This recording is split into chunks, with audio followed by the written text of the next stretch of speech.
Good morning, everybody. It's a couple of minutes before we begin, so I thought I would gather us unto ourselves. First of all, a huge thank you to Isabel and to Todd and to Joel, who have given up their Saturday morning to come and teach us about some very important things. Well done, those of you who've chosen to sit close to the overhead. You may wish to move so that you can see better. I want to start off by saying we are grateful and we are thankful for the people who have loved and nurtured and cared for this land, generation after generation after generation, thousands of years before the people from England and other nations came to this country. And we are grateful for their hospitality to us on this land. And we work and strive to work together in partnership to care for this land. Thank you for coming today. It's important, I think, to do this every couple of years, just to make sure that we remember that life doesn't continue without an end. It is the way of things that we will eventually stop being in this fleshly body and move on to the big party. And it's going to be a very big party. Mine will have a jazz band. So we're very grateful to be able to get some advice on the legal aspect of things, on how we can make a difference with our legacies, how we can look at all of the aspects of estate planning and legacy giving.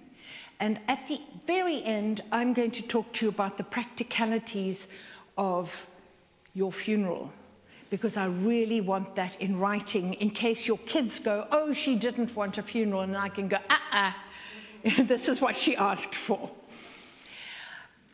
We're going to have more or less 2 presentations, and then we're going to break in the St. John's room for tea and coffee, and as Isabel calls it, a bio break, and we'll come back after about 15, 20 minutes and continue with the rest of the presentation. You all know where the bathrooms are, so I don't need to tell you. Over to you guys.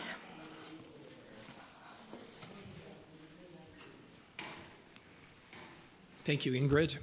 Sound okay? Excellent. My name is Joel Hefty. I serve as the elected treasurer of our diocese, this Anglican Synod of the Diocese of Islands and Inlets, also called the Diocese of British Columbia.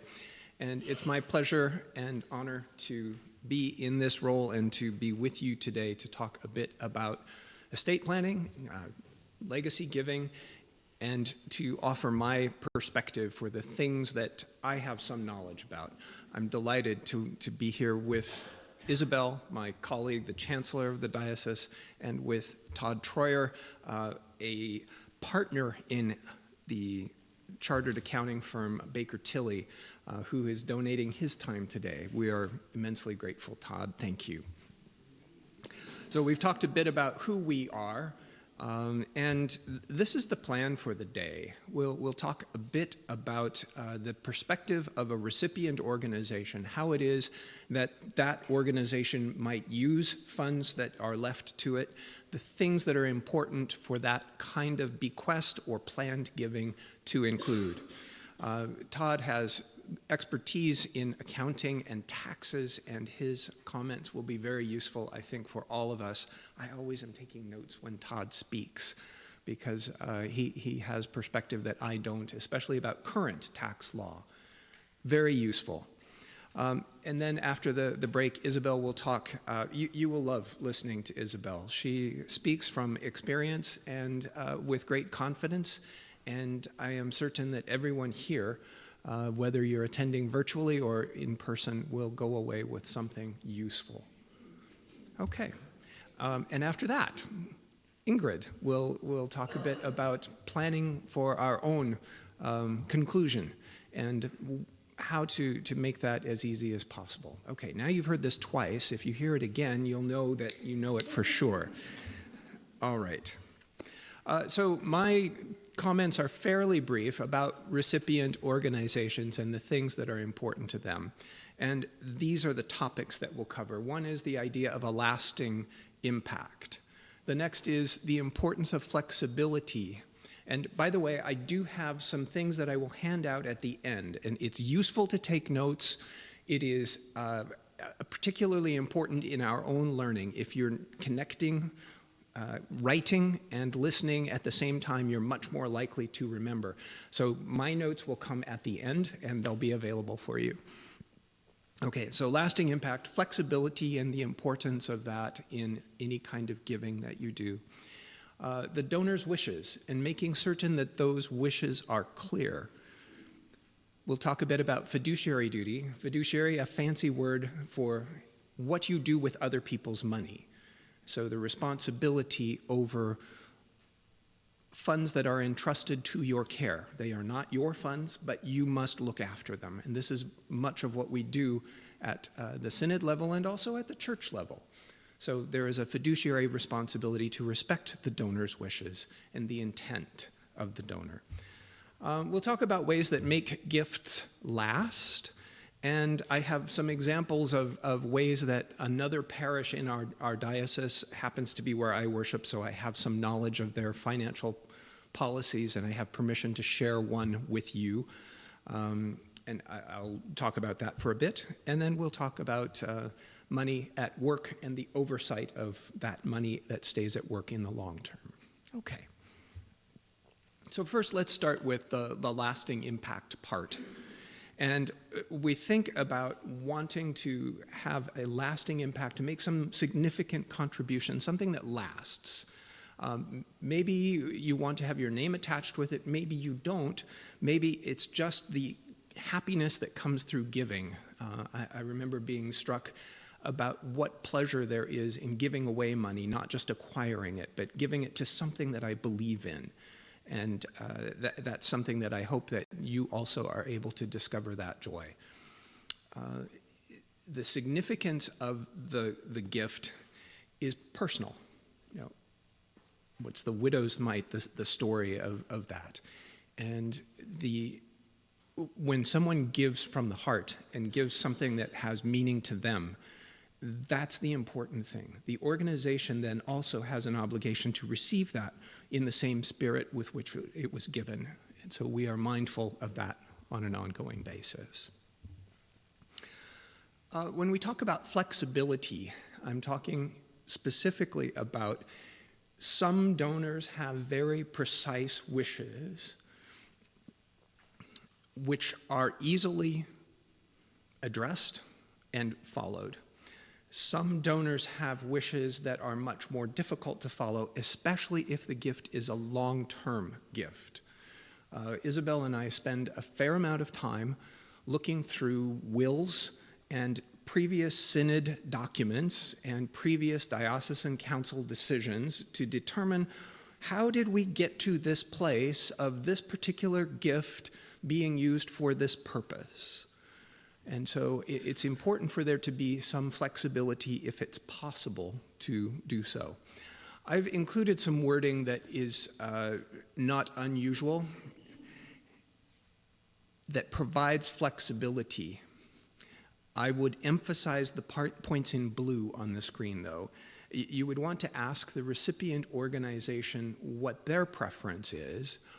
Better yet, talk with your lawyer, because they will know the precise wording that fits. But the wording, in effect, is, as a specific request, but not a condition of the donation. So it's very clear what the intent is, but you're also offering the organization the flexibility to use the gift in a way that the organization must do so in its current circumstances. We know how things are today. We don't know how things will be 10 years after we're dead. And so that flexibility can be essential to an organization, and the ease with which it may deploy a gift for the purposes that are most closely aligned with the donor's intent. When we talk about donors' wishes, then, designated gifts are, of course, welcomed.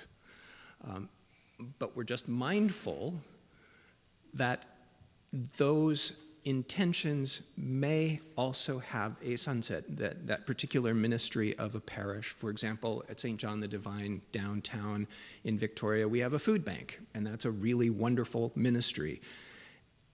One might leave a big sum of money to the food bank, and if the food bank is no longer needed, may it be so, 10 years from now, what do we do with that money? It could be given to another food bank, conceivably. That would be consistent with the donor's wishes, but it would lead to a significant discussion about what did the donor really want. Do they want it to be at the church for this specific, what about another kind of outreach? So these kinds of questions are important to anticipate if possible. The diocese has a specific and 4-page gift acceptance policy. And on this point, I'm going to make a reference to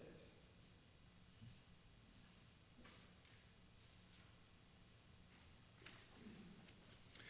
This is one of the documents that's available for you if you wish to take it.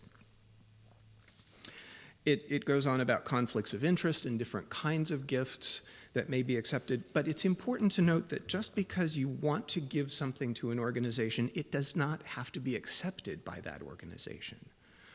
So if you put too many strings or too many conditions on a gift, it may not be accepted. That's kind of an interesting twist.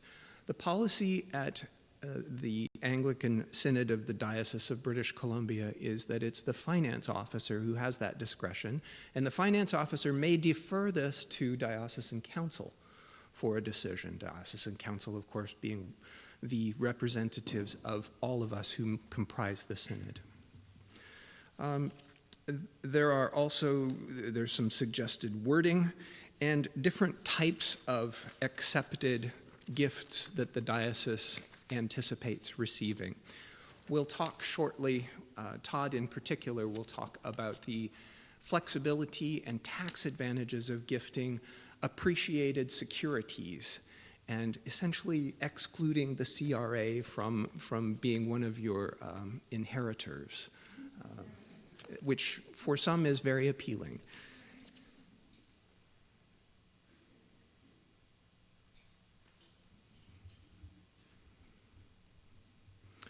The last point on here is just what was the intent of the donor. You know, the designated gift guidance is best clarified when received. The more information that we have early, the better. All right, so I've just referenced the gift acceptance policy, and that's available for you to have a look at later. And I'm happy to answer questions at the break or afterwards about that policy. Okay, we'll talk a bit about fiduciary duty, and as mentioned before, it's a fancy word that means what we do with other people's money that's entrusted to us. And the comment here that I added the slide on the far right, the little bubble with what was the donor really thinking? What were the donor's real wishes? And this is the puzzle that Isabel and I frequently face with what did the donor want? And she will make the point. I'll let her make the point. Because she knows many donors. Well, go ahead, you can say it. Ingrid is encouraging me to interrupt you. It's more interesting if more than one person talks. I do have a voice. I use it quite often. Yeah, this is I'll get into it after the break. I can talk about some of the puzzles that we've tried to untangle. Mm-hmm. Yeah. But you often say you've never met a donor who said, I would like you, go ahead. I have sat across the desk from probably hundreds of people taking instructions on writing a will. And one thing I've never heard them say is, I want to give a lot of money to the church, but I want them to sit around for at least 50 years to figure out what they should do with it. And in the meantime, don't spend any of it. Just let it sit there. That is not what I've ever heard. So what we do try to do is honor the wishes that have been put into writing. And what Joel is talking about is please, please, if you're going to update your will or write your first will, don't restrict what you want us, if you're giving the money to the church, either to your parish or to the diocese, don't restrict us so that, and you're using 10 years. Some of the wills we've looked at were written 100 years ago. And so the conditions under which those were written and the realities at the time are so different now that it's really hard to figure out what we should be doing to honor those original wishes. So we do a lot of, apart from daydreaming, we do a lot of discernment. So back to you. Thank you. I didn't want to steal that line about, so I'm glad you got it in. Thank you, Ingrid. Thank you, Isabel. All right, so fiduciary duty. So next, I'd like to touch on making gifts last. And here is where there's an opportunity for many organizations to use money. There's an opportunity for organizations to use it all very quickly. And I've seen churches that do this. We got a bequest, we've balanced the budget for this year, and we've put in a new sound system. Great, what are you going to do next year? So it has to be this mixture of prudent usage and planning for the foreseeable and realistic future. And on this point, I will reference a policy from my parish, that's St. John the Divine. It's the practice there that for undesignated bequests, so you could designate, and this would not come into play, undesignated bequests, the parish will only take the first $1,000 and then 40% of the next incremental amounts to a maximum of $40,000 per year. Anything above that and all that remaining 60-ish% goes into a separate internally restricted fund that has grown very nicely over the last several years. The internal restrictions on that fund, and I'm sorry I'm in the weeds here, the internal restrictions are that only 10% can be used in a given year towards an approved project or towards the budget. So it means that legacy giving that's undesignated has a longer term value and lasting effect on the parish. And so St. John's unrestricted or internally restricted, there's the right term. Now, Todd is wincing because he does the financial statements for St. John the Divine. Don't get this wrong. There's more flexibility. So there's value in thinking about what would we do if we received a large sum of money, and how could that be used not only for short-term needs, but also for longer-term needs, especially if we don't have any specific instruction. So that's a policy option, and I provide that to anyone from the parish or anyone who's interested. It's not prescriptive, but it's one model. Okay. And I just talked about this, so we're going to skip this slide altogether. And happy news, this is the last slide that I have, and I'll step back. Larger sums typically are invested at the diocesan level. There is something called the Consolidated Trust Fund, and the CTF, Consolidated Trust Fund, for the diocese includes diocesan money. It includes the money of many different parishes. So there's this fiduciary arrangement, and it runs essentially like a little mutual fund. It's not a mutual fund, but it kind of works like one. So when new money is deposited, it receives a number of units based on the previous month end, and those units are all treated the same.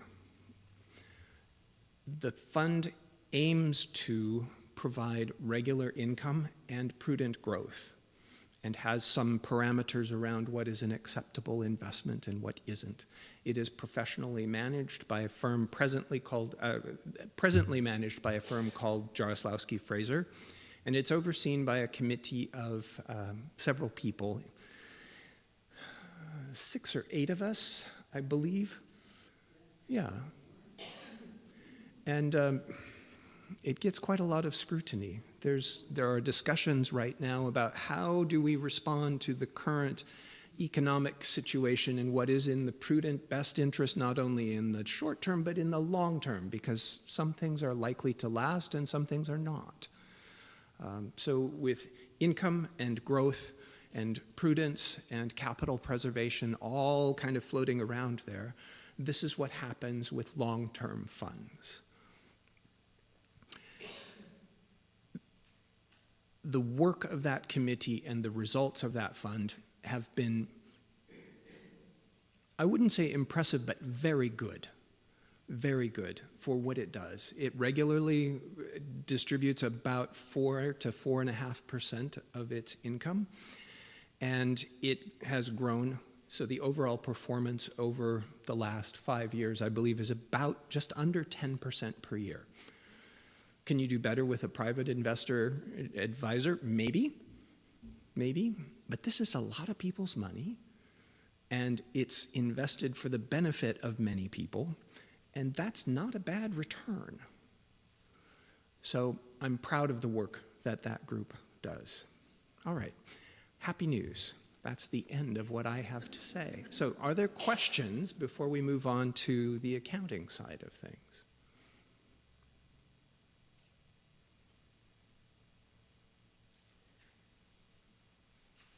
Sorry, I'm a teacher part of the time, so I will wait 10 seconds.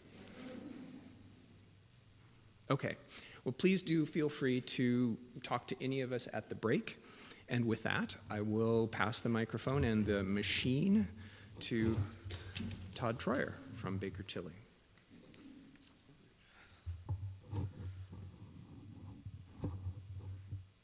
Uh-oh, my connection's different. I'll be right back.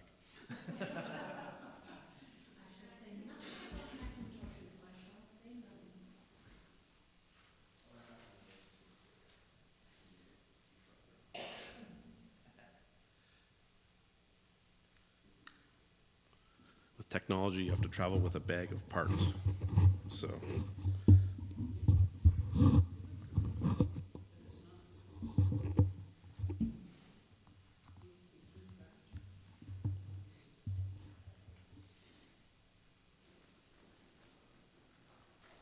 Okay.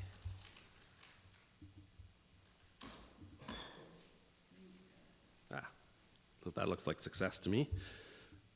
Okay. Well, hi, everybody. Thanks for the invite to speak to you today. Thank you for the invite to come, and very nice to see you two again. This is a panel that we'd done together in June of 2024 for the first time, and in tax, things have changed since then, so I'll quickly just touch on that. But first, my name's Todd Troyer. I know Joel's given me a very nice intro. Our firm, Baker Tilly, I would say we act like a local accounting firm, but we have partner offices all across Canada. We've got 23 offices across Canada. Our locally owned and operated firm here in Victoria has an office at Uptown, one at West Shore where my desk is, and we've got a location at Sydney as well. A little closer? Okay. All right, there we go. So that everybody can hear? Good. All right. And our firm is about 55 people in Victoria. So for us accountants, May is the best month of the year because it's right after April 30th and we don't have to look at personal tax returns again. So another fun thing to come out was to come out and speak to you guys, which doesn't involve me sitting at my desk doing tax returns. So I'm happy to be out here on a Saturday. When we last did this presentation, it was in June, and there was lots of uncertainty in tax. Right then, we had word that the capital gains rate was going to change for 2024 on June 24th, and so we proceeded throughout 2024 with that knowledge, and then had it change in February, or when the government changed over. So I had to clean up my slides because they reference this change in the capital gains rate, which doesn't exist anymore. So it's kind of a nice little thing to do at the end here. So that's good. So our focus today is charitable giving. So as Joel is definitely a great resource on the investments and the mechanics on how organizations operate, and Isabel helps many people put plans into place and discuss charitable giving as on the charitable side as well as an estate planning side. My piece on that is I'm going to do a little demonstration of how charitable giving works on your personal taxes and how it could be used for estate planning, and then a little bit on how donating securities works from a tax side. So I will proceed ahead. And like Joel, my presentation is not that long, and so I think if you've got questions, you can either stop me. I'm okay if you put your hand up, or if you want to wait till the end, feel free. All right. Now that's pretty small. Can everybody see that? No. Oh, how do I make it bigger? Let's see if I can go.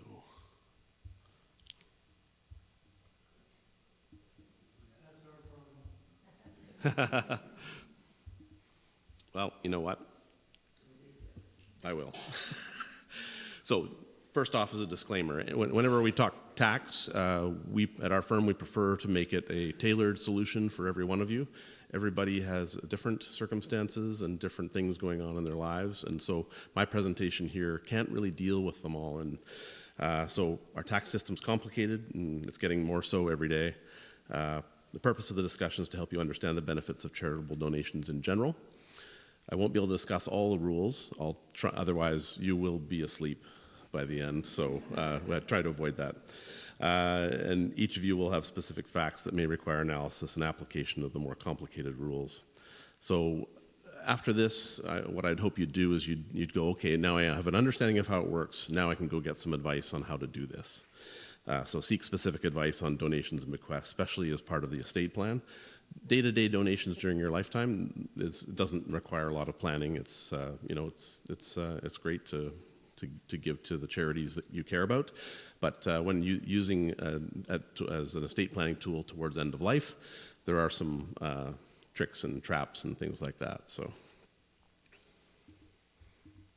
oops, too far.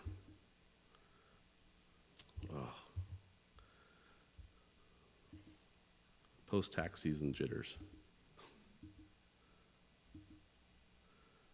Okay, so our individual tax system, that's a little bit bigger, but still, sorry. So our tax system has graduated rates. So the more money that you're reporting on your tax return, the higher the tax bracket you go to. And it's a marginal rate system, so once you get into a certain tax bracket, you still get to take advantage of the tax bracket below that, but the one above that's where you earn your next dollar. That's the rate you'll go at there. So the lowest combined rate in BC is 20%, 20.06, and that begins at $20,000. Basically, you can think of your first $20,000 on your tax return as tax-free. Highest combined rate in BC is 53.5%, and that begins at $246,000 of taxable income. So in between that, there's 10 tax brackets. So there's quite a few, depending on what's going on. This is jumping around. Sorry about that. There we go.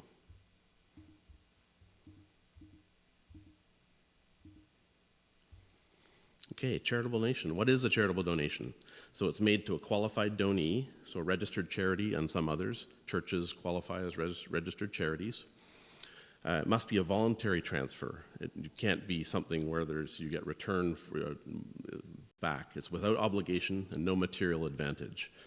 You'll hear of people going in charitable golf tournaments and things like that. They can't issue tax receipts because you've received value of golf or dinner or whatever it is that you get out of that. Charitable donation has to be without that value.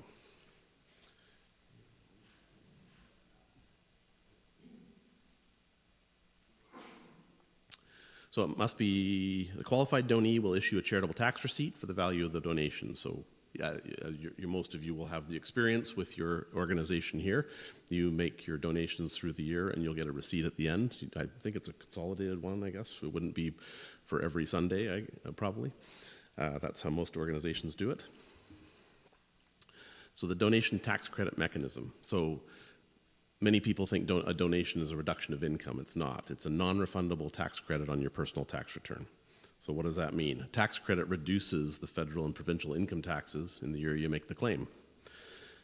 So you're not required to use the donation as a tax credit in the year you make the claim. So some people will accumulate some funds and they'll decide to make a larger donation, and maybe it doesn't make sense for them to use the tax credit in that personal tax year. You report it on your return, you can carry it forward for up to 5 years.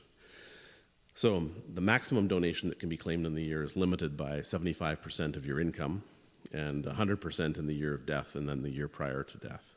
So people talk about making their taxes zero through charitable donations. You can't quite do it, so in most cases. Donations can be pooled between spouses. Doesn't matter whose return or whose name the receipt is for a couple. And it can be used on either, and it can be carried forward and used on either. So I had already said unused donations can be carried forward for 5 years. And then I've got a little example here for you. It's going to be small. Let me see if I can do the bigger one. One sec.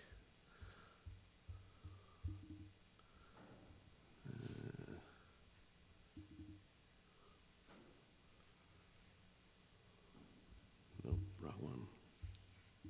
Very tiny, yes. Okay. But in Excel, I know how to blow it up better. Too big.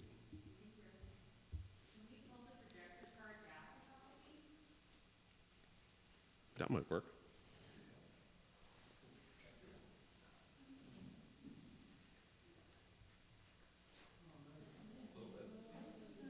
There's technical support in the back. Great.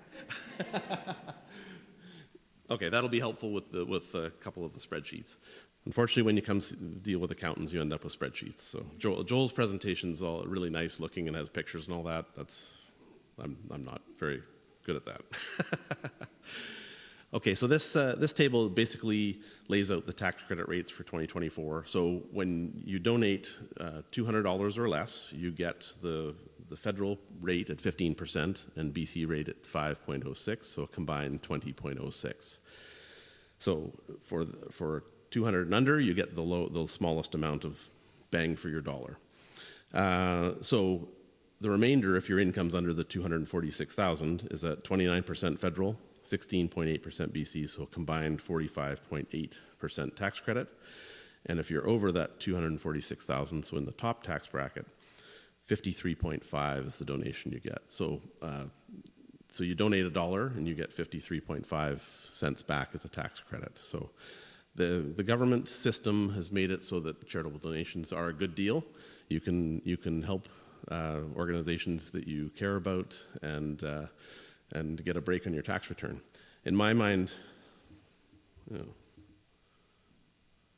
fabulous. You passed me my phone there, Joel. Absolutely.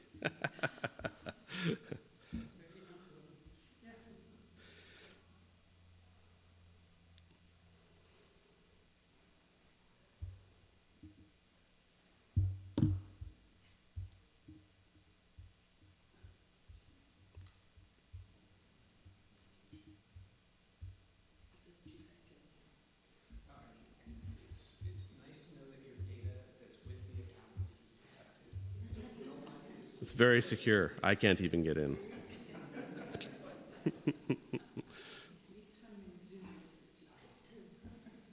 There we go. All right. So what I was going to say there I feel that the reason the government gives a good deal on this type of donations is that these are many of the organizations you might donate to are probably areas where the government should be putting money themselves. So they're happy to have you participate in that. So.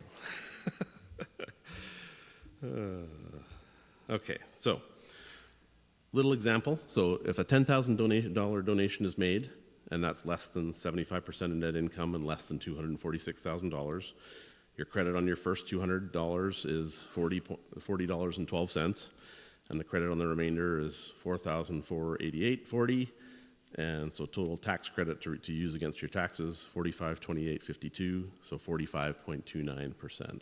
Just a little illustration on that.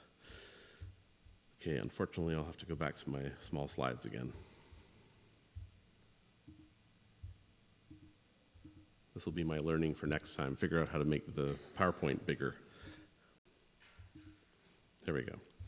Okay, so the easiest way to make charitable donations is to go online and donate from your bank account or electronic transfer or check, or walk into your parish, or with, I don't know, is cash still a thing these days? At many organizations it is. So that's the simple, easy way to make donations. So what I want to show you here is if you can donate by gifting securities that you own already. And so in general, if somebody takes securities and they transfer them to someone else, you're deemed to dispose of them, and there's a taxable event that happens there. So you pay capital gains tax on that, and that goes on your tax return. So when an individual sells or transfers securities, it's a taxable sale. A capital gain is calculated, tax paid on that gain on your tax return. So for many years, the government has allowed a 0% tax rate on donations of securities to charities. So when you make that transfer, instead of having tax paid on it, you pay no tax, and you get the full donation credit as well. So they're kind of giving you two sides of the deal on that one. So there's no gain on the transfer of the security, so no additional tax. The donor receives the donation receipt for the fair market value of the securities on the date of the transfer. So it's a huge additional value to the donors and the donee. It applies if the securities in question are held as capital property by the individual. I have to make that disclaimer there, because some people are day traders and they do this as a business, and then it's not a capital gain type of thing, and this doesn't apply to that. There's not many people who do that out there. Okay, so now I've got a second example here. Let's go back. I can use the spreadsheet again. Not that one, that one. And I will make it way bigger.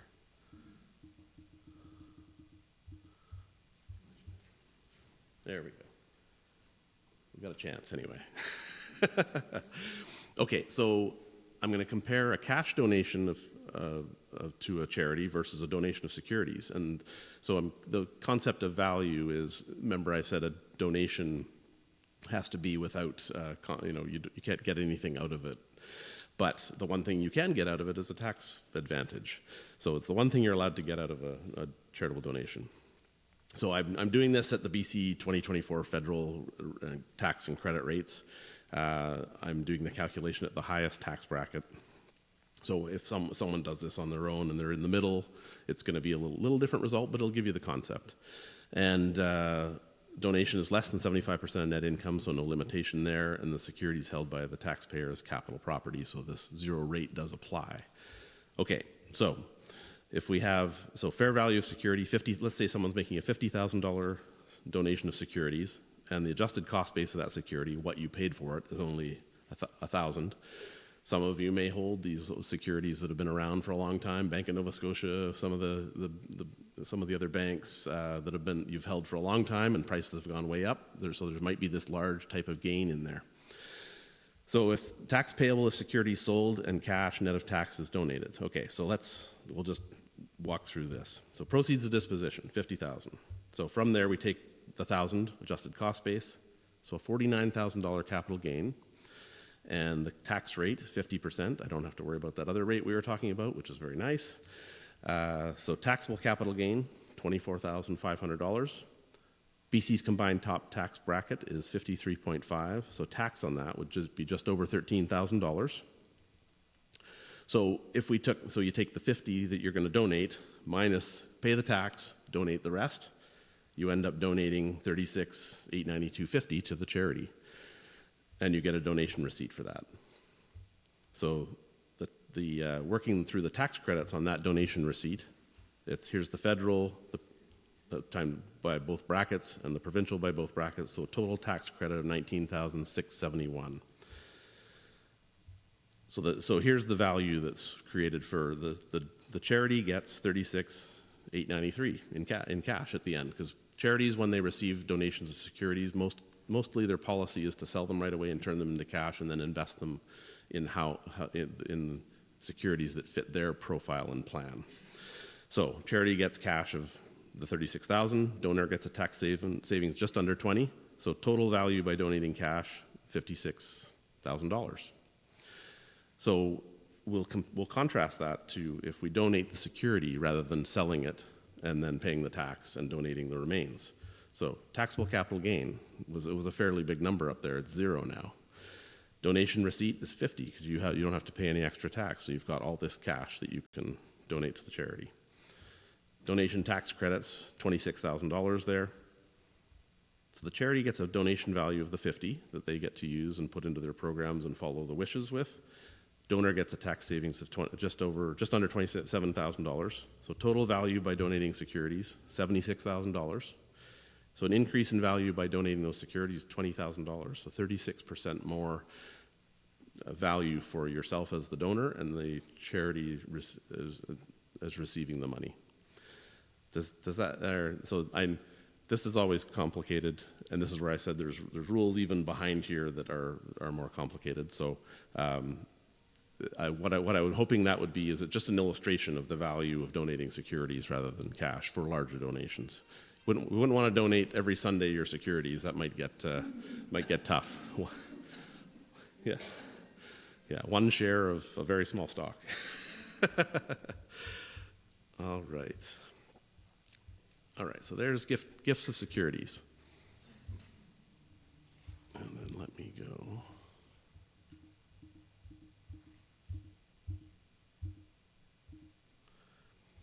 Okay, so charitable gifts on death. So this is where we do estate planning for many people, and so as they're coming to the end of their life, they know what their wishes to be in the will. How does that work for tax purposes? So a common estate planning tool is to list charitable donations in the will to be made from the estate. So these donations are not initially claimed on the deceased taxpayer's date of death return. They are claimed later when the cash donation has been made and the donation receipt issued. The executor of an estate has to spend some time, and there's rules about waiting period and all that sort of stuff before things can actually happen. So once the donation is made, it can be first claimed as a tax credit on the estate tax return. So there's a tax return when someone passes away, they're deemed to dispose of everything they own on that day, and taxes are paid up to that date. And then depending on the size or complexity of an estate, it could take a year or 2 years to eventually wind up that estate. Those returns are called T3 trust returns at that point. We call them the estate return.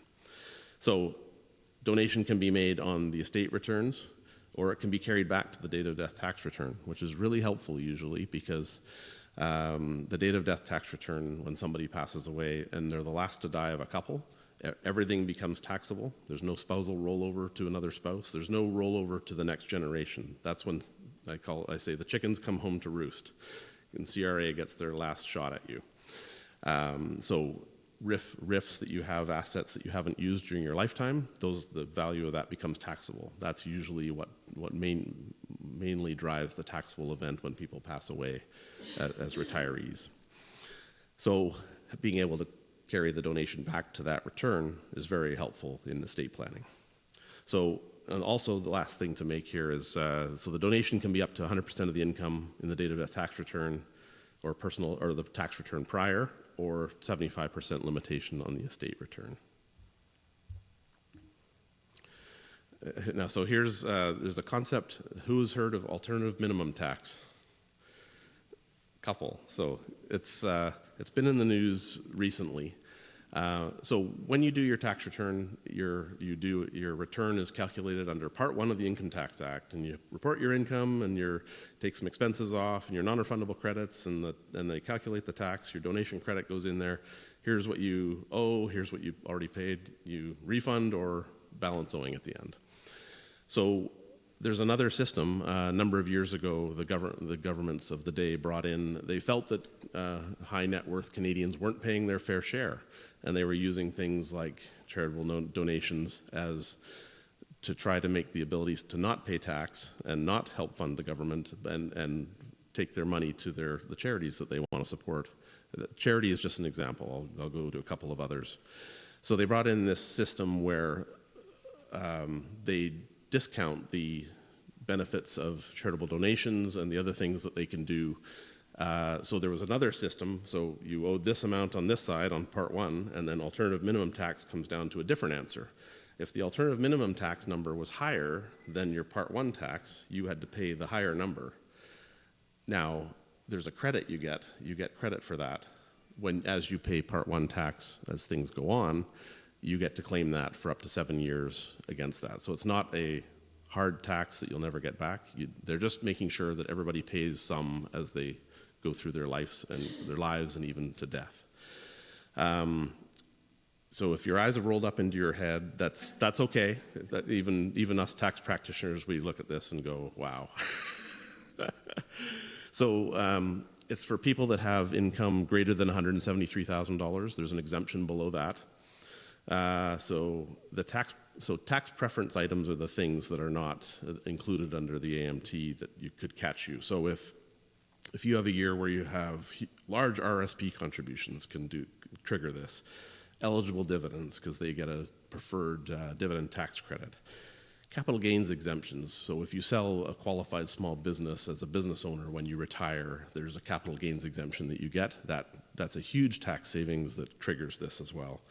Non-taxable portion of capital gains, and then the charitable donations is the final thing that are examples of things that could bring on this alternative minimum tax. And that's why I say when you're doing estate planning and you're thinking about maybe larger donations on passing because you're dividing up your estate, that's when this needs to be considered as part of that plan as well. So just AMT is the initials, alternative minimum tax, just go, there was something about that, ask your advisor about that. And as I said, sometimes that alternative minimum tax can be claimed in future years, but it's interesting that sometimes when people are subject to alternative minimum tax, when they have a life event that brings on these things, their income is lower after that, and they don't have the ability to use it up. So that just has to be part of the understanding of what's going on. So that'll affect the timing of the tax savings of the donations. All right, now that I've killed you with alternative minimum tax, I'm happy to answer any questions or clarifications any of you might have. At the back. The gifting of securities, is there a possibility of gifting a portion of a security? Like, can you break up a security and give a portion of the security so that it's still like, like everything gets transferred to my wife, let's say, but I want a portion of if I've got a really large security, and I know that, my life insurance and other things are going to take care of her. Mm-hmm. That portion of the security that I can make a tax return and do all that stuff. Is there, can I divvy it up a little so that I get that good tax return on my debt? You can't split a security. Sorry, yep. Yeah. I will, yes. The question is, so I'll paraphrase, so if you're donating, can you donate just part of your securities and achieve this zero savings of tax, or the 0%, and so that some stays in your estate and you're only donating part of the securities? It might be more clear even with my example. So let's say you've got 100 Apple shares and you want to donate 20 of them to a charity. So you're free to do that during your lifetime. You can make that choice, make that donation, and then keep the rest in your portfolio, or on passing, then it goes on to heirs. So Isabel, when she comes up, she'll talk about wills and how to designate beneficiaries and that sort of stuff. So it can all be dealt with in a will. A will can be very flexible and useful in planning out that sort of stuff. Does that answer the question? Yes. Okay, great. Anybody else? I don't see anybody sleeping, so it's good. Yes?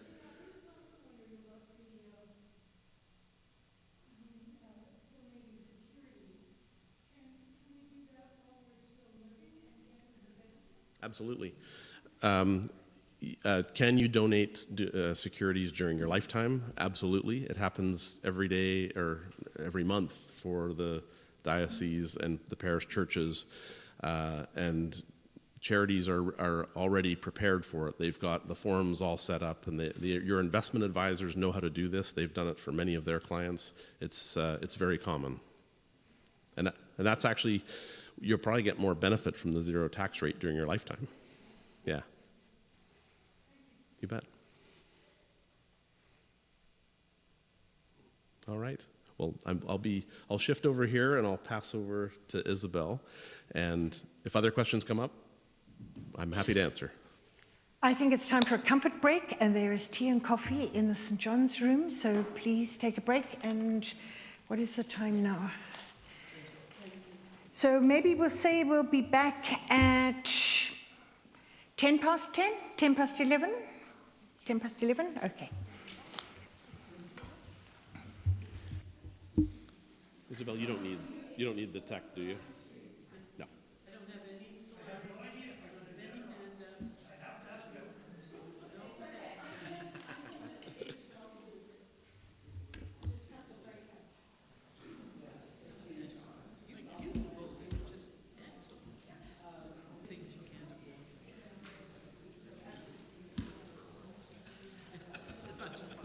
So, yeah, so the daily death return, so I'm thinking of a uncomplicated, where there's no probate, small enough that the banks will just transfer the stuff over, small estates, in other words. You can get the charity stuff in, but you're saying that you need to receive.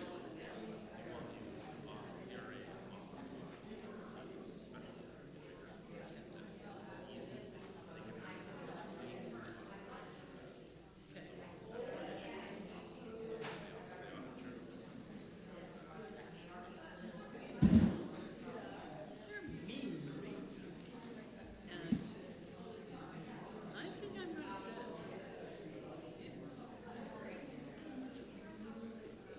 better stay away. You want me to do it? I might be able to do it. Well, I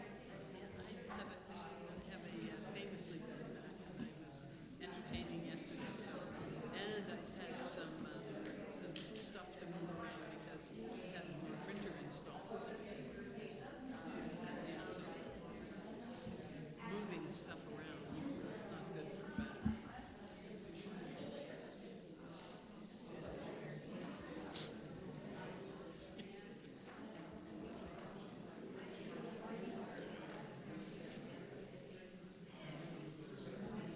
Part of my section was the chaise lounge. That's what did me in.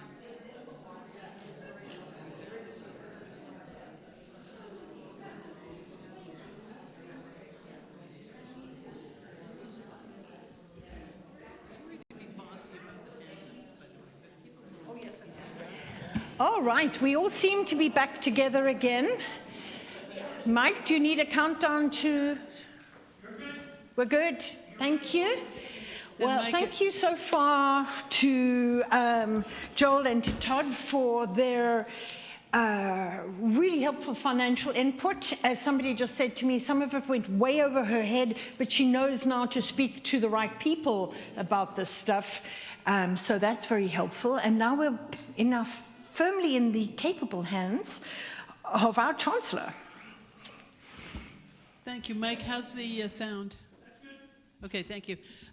Good morning. It's still morning. You all with me? Yes. Okay, so good morning. Good morning. Thank you. I am going to talk to you today and give you some information and some suggestions. I am not going to give you legal advice because I'm not your lawyer. We have not created a lawyer and client relationship. So you can't take this as legal advice. Please don't. I'm not also providing you with any kind of information or advice from the Synod. I am not representing the Synod. I'm just giving you some thoughts from my own experience. So with that said, what I normally do is talk about things slightly out of order because you need a will when your life is over, but I start usually by talking about wills and then powers of attorney and representation agreements. And I'll probably stick with that, although I do want to make sure we cover what Ingrid has told me is something that at least some of you are concerned about, which is something that you're referring to as an advance directive. So just remind me when we get there if I haven't addressed that, and you can ask questions when I get to that part of what I talk about, okay? The title of this out on the flip chart out there is Death and Taxes. What a cheery subject. This is actually my name for what we're doing here. Yeah, blame Isabel. Blame me, because I have an old friend who's also, I've also provided legal advice. And one time, years ago now, she said, Isabel, we have to talk about death and taxes. And what she was talking about was some changes in the way she was holding some of what she owned, her house, her, some of her investments, and bank accounts. And she was concerned about the tax implications of the way she had things structured and what would happen when she's gone. So death and taxes, we'll blame Susan, my friend Susan, for that. Cheery, cheery subject, but seriously, this is a topic, these documents I'm going to describe for you, this is hard stuff to face up to. When I sit with clients have sat with clients over the years, I talk about everything in the hypothetical, because you can't really sit and talk without starting to cry and go into terrible situations without making it just hypothetical. This is not going to happen, but let's talk about what if. A little bit of denial. So will, power of attorney, representation agreement. Those are the three legal documents that lawyers who do this kind of work will prepare for their clients.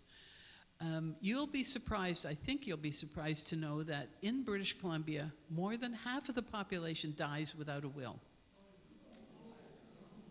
It's surprising, right? And it's because for some people, they just don't want to face it. For some people, they don't think about it. Some people don't think it's important. It's important. The will is what governs everything you're legally owner of when you die. Now that's important to know, because if you hold your home, the title to your home, in joint tenancy, how many people know what that is? Yeah. When you pass, if your spouse or whoever you're in joint tenancy with is still alive, the will doesn't cover that, because it's automatically owned by the survivor. That's what the joint tenancy indicates, is right of survivorship automatically by operation of law. So if your house is in joint tenancy, you don't need to worry about covering that in your will, unless you're if you're the survivor, then you get. So legal owner of what you have when you're gone. Securities. Todd has told us about how to deal with securities during your lifetime. If you get rid of everything before you're gone and get wonderful tax receipts, you won't have to worry about that either. But bank accounts, again, if they're in joint tenancy, joint ownership, cars can be held jointly, vehicles. So you think about what you're the actual legal owner of, and that's what's going to go into your will. So that's the universe that the will covers. The things to think about when you're doing a will. How many people already have a will?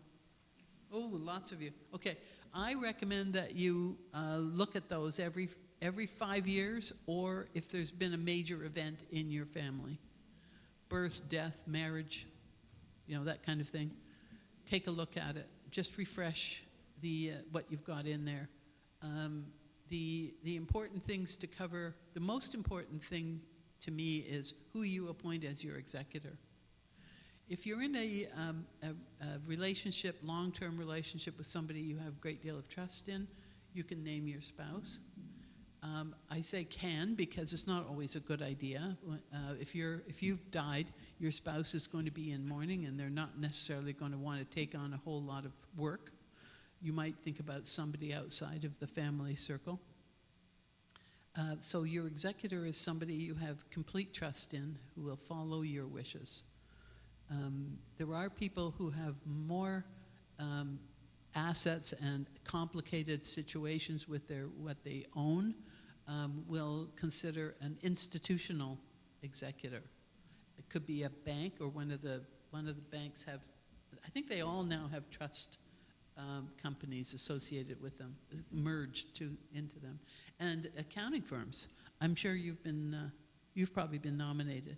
Yeah, lawyers, law firms can do that too, and this takes the burden off of the family. So executor, appointing your executor, and I think there should be one alternative in case something's happened to the person that you've named. You don't have to worry about a successor if you've got an institutional executor. So then we're looking at who is supposed to get whatever you've got. Let's say you've got a house and an investment account and a bank account. That's pretty standard for a lot of people. Who do you want to get all that stuff? Your legal obligation is to your spouse and your children. And those used to be pretty straightforward concepts. They're not anymore. Everything is complicated these days. Spouses are not necessarily people you've been married to. And children may not be exactly who you thought they were either. Believe me. Yeah, life. So if you don't have a spouse and you don't have children, at least that you know about, and I've had some embarrassing conversations. I've had to have one part of a couple leave the room so that the other person can tell me about children that are not disclosed. And this has happened. It's created all kinds of problems. Not for women. Well, actually, well, that's not disclosed. There was one, actually, in my practice, that, who was, a child was given up for adoption. Anyway, the people who are you are legally obligated to provide for must be represented in the will. Otherwise, you face the possibility of a challenge under Wills Variation Law. It used to be something called Wills Variation Act. They've now incorporated it into something that's more comprehensive, Wills Succession, WESA, Wills Estate Succession Act. So it's an easy legal challenge, easily won by somebody who's protected, a spouse or a child, underrepresented or unrepresented. So other than that, you really are free to leave money to whoever you want. The cat rescue, I'm being a little silly, but not really for the cat lovers. But what we like to think of, and based on what you've heard from these gentlemen this morning, is that it might be a good idea to leave at least some of your money to your favorite charity. In our case, it would be your church. You have a terrific tax advantage, and you also have the joy in knowing that you are contributing after you're leaving the planet and going to that party with the jazz band. Thank you. Can we have a little classical too? Okay. Mozart, maybe. Thank you. So you have a lot of freedom outside of that one restriction on who you can leave money to. And if you do decide to make a charitable donation, hopefully to the diocese or to your parish, please, going back to what Joel said about an hour ago, give us a little flexibility. You really do not want to tax our brains. You know, we've been looking at wills, not just 10 years old, but 100 years old and more, trying to figure out what on earth we should be doing now, because everything has changed. The amount of money may be a lot less than originally. The value of it has depleted, or it could be the other way around. We've got so much money and very little ability to spend it. What's the one example we laugh about is the hearing aids and wheelchairs. Yeah, we've come down to that. We can't spend the money because there's nobody that needs a wheelchair. It's not quite that simple. I'm oversimplifying. But please think about what will resonate for you if you want to look after the food bank, which is very much in need now. But if at some point, God willing, we don't need a food bank, give us flexibility to use the money so that it doesn't sit around, as I said rather cheekily about an hour ago. You don't want us to sit on the money and not do anything with it because we can't figure out what you wanted us to do. So try to give us clear directions and flexibility. That would be very, very helpful.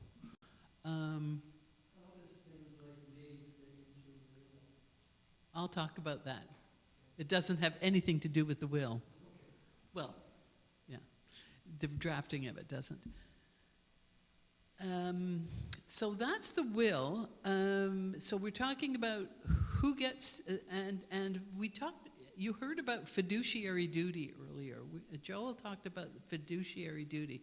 And you said it was a fancy word. I never thought of it as fancy, but it has to do with trust.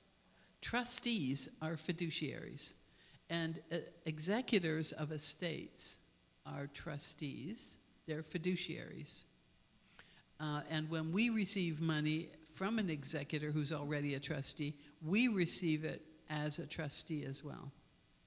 So we are very, very cognizant of the fact that we are looking after somebody else's money and trying to honor their wishes.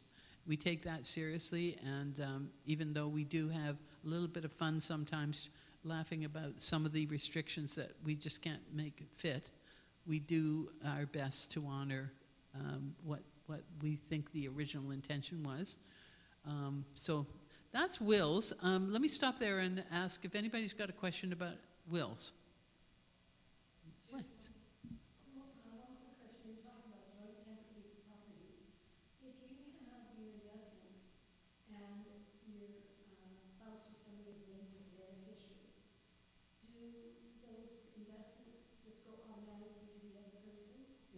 Yes.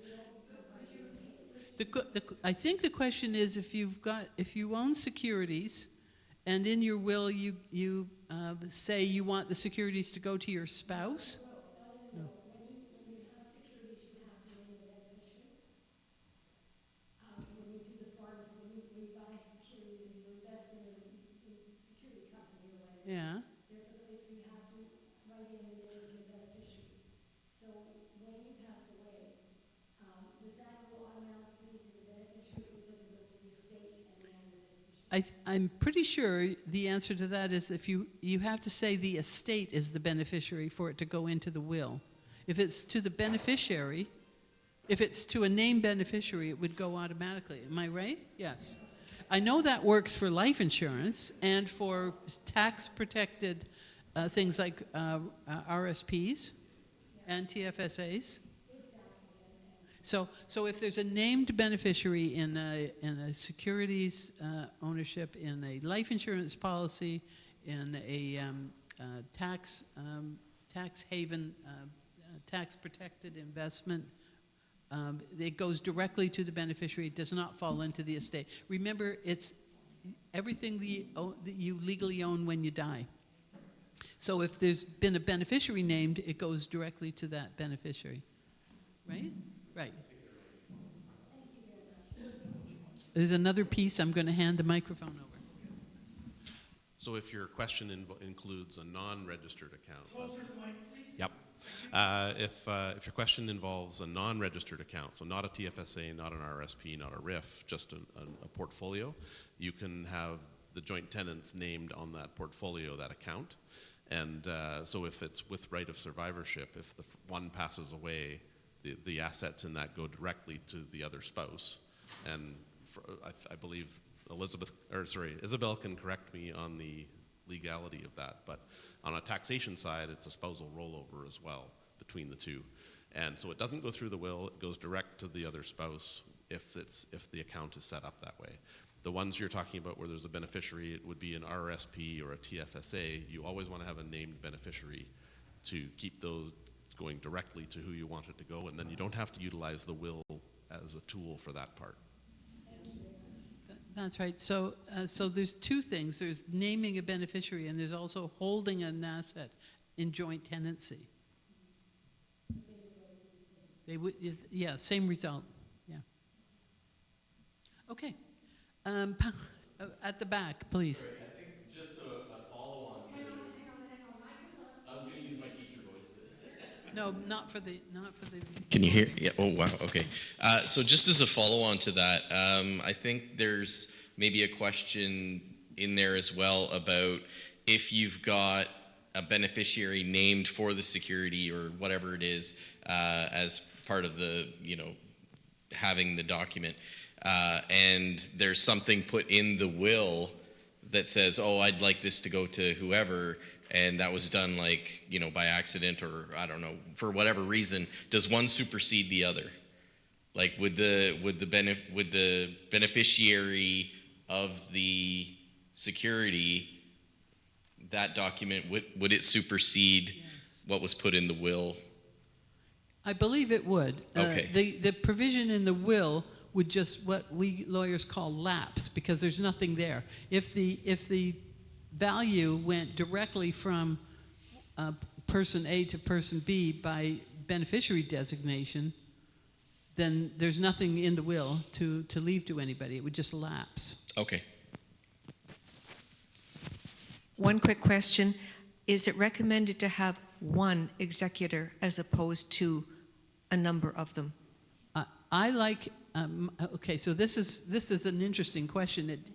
And I'll give you the standard lawyer's answer. Do you know what it is? It all depends. Thanks. No, what I will tell you is that my recommendation has always been find one person, because you can't disagree with yourself. Well, you can, but then, that's a whole other landscape. Right? No, you want we work together a lot. One person is good. There can be time, I'll come to you in a second. Yeah. There can be a good situation with more than one, but don't make it an even number, because then there can be a tie. Make it an uneven number if you're going to do that. I like to have a primary and a backup, and I'll come to that in the power of attorney and the representation agreement in a minute. But yeah, I advise one, and if you can't figure out one, then maybe you need to go to an institutional executor. Sorry, just to reinforce what you're saying. Sorry. I would agree with what you're saying, because I was part of, for my mother's estate, a team, and so there was my sister and I, and we were both in total agreement about everything that my mom had put down in the will, but it required that both of us have to do the because there were two executors. It was like she lived close, I was super far away.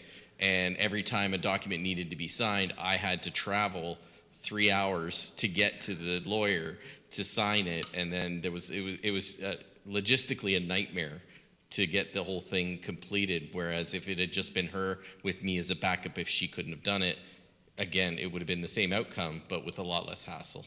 That's the smaller of the problems that you can have with more than one executor. The bigger problem is, what if you didn't agree? And what if you didn't agree on something really important? That's when you get into real problems. Okay, we have somebody here. So what happens if you discover you've been named executor on somebody's will and you don't want to do the job? If you don't want to do it, you can turn it down.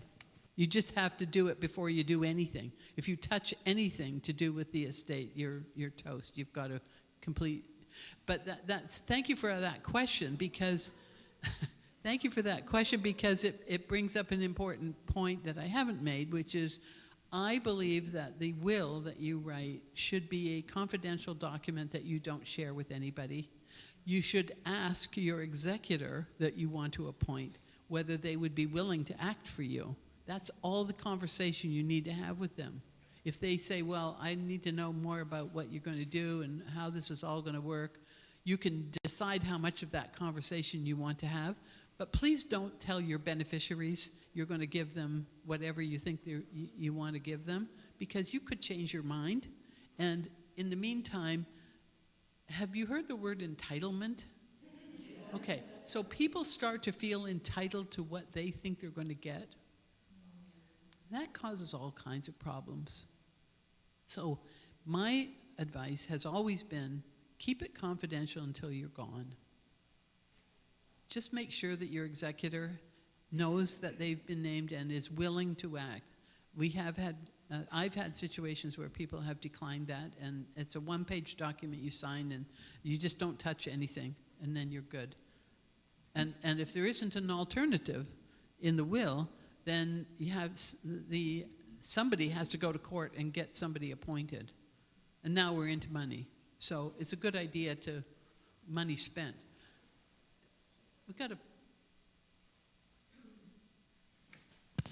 Speaking of money, isn't there the executor does usually receive a percentage of something?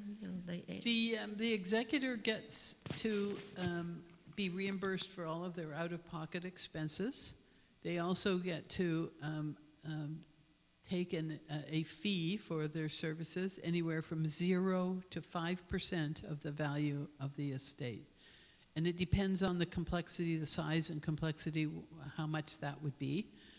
You can't get that without getting everybody to agree to it, who's entitled to to part of the estate, or going to court and getting a court order for that. There are institutional trustees who charge more than the maximum allowed under the legislation, and it requires a contract that the person who's signing the will signs agreeing to pay more. Yeah.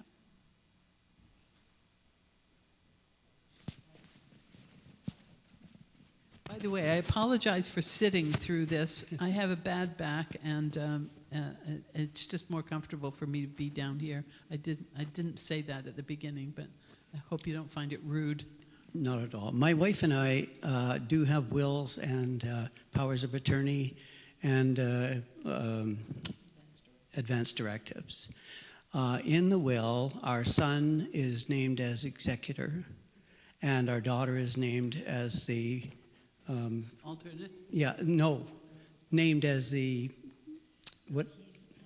He's power of attorney. Oh, okay. And she's the health directive. Okay. We haven't appointed an alternate. If we were to appoint each one as an alternate for the other, mm-hmm. and one passed away, would that remaining child be responsible for both? That would, I think, be, we haven't talked about this, but that would seem to make sense. They would become the executor because the executor passed away, or the power of attorney passed away. So they would be both. As I understand your question, you've named one or the other of your children as executor, power of attorney, and representative under a representation agreement with no alternates. With no alternates. So you could update all of those documents by adding an alternate, but they would each need to be done for each document. Yes, okay. Yeah, you can do that. You can update that without completely redoing it. So if one were to say pass away, yeah. Suddenly the other would, and then we went, the other would be left with responsibility for it all. Yeah, you can get those added without completely redoing all the documents. Okay, all right, thank you. Okay, so power of attorney is a very powerful document that appoints somebody who can do just about anything legally and financially that you can do yourself, including sell your stuff, your house, your investments, everything. The one I draft is very open and unrestricted, because you have to trust the person, and if you trust them with everything, is the way I look at it. It's usually the same person who's the executor in your will, because it's the same qualifications. They need to understand you and represent you according to what they feel you would want and according to what the document says. Obviously very trustworthy. And I also like to have one person as the power of attorney and an alternate. The other way to do it is to appoint two people and say that they can act separately, but that you'd like them to act together when possible. That's a complication that, again, it all depends on your circumstances and who's in your life. So it can be one person, it can be a committee, but don't make it too big a committee.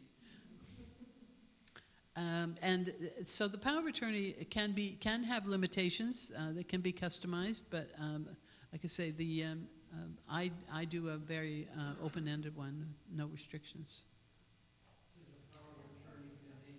Will? No, that's the only thing they can't do is change your will. Okay. Yeah, everything else during your lifetime. Good question. There's somebody over here. Well, this is a good audience. You're a good group. You people are good. If you're alive and still competent and you've named somebody as your power of attorney, can they start doing things without your knowledge? They sure can, unless you say they can't. You can have it held until a certain event.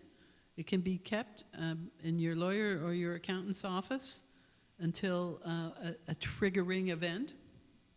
And by the way, you're mentioning something I didn't mention, the enduring power of attorney.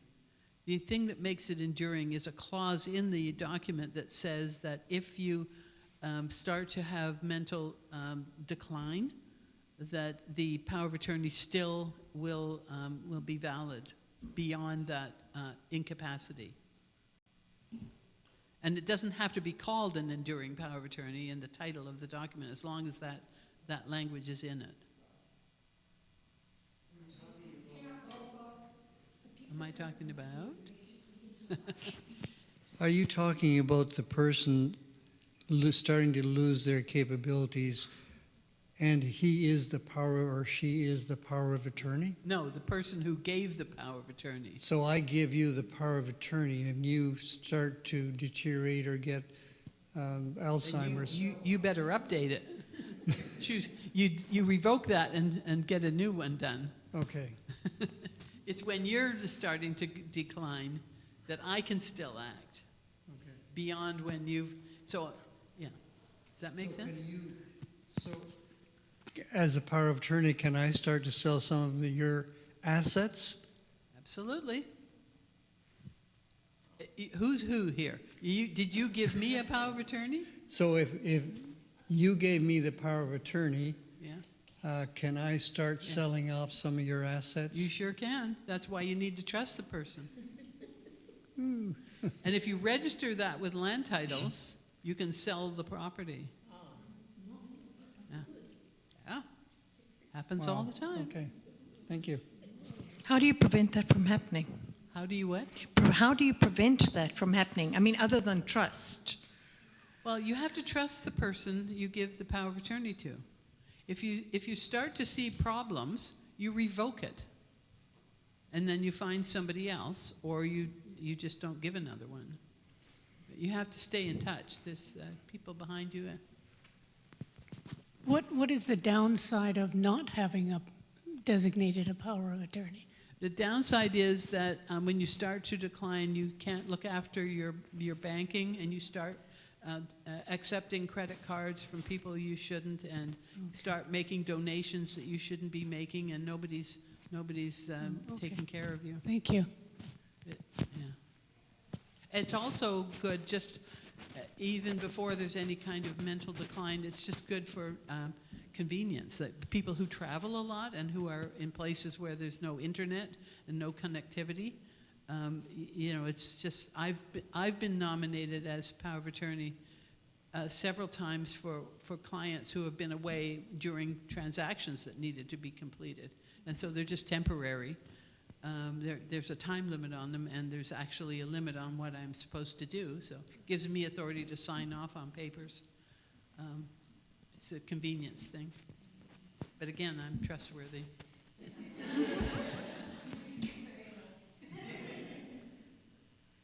Sorry, yeah, you mentioned that you could have the power of attorney suspended until a triggering event. Could you elaborate on that?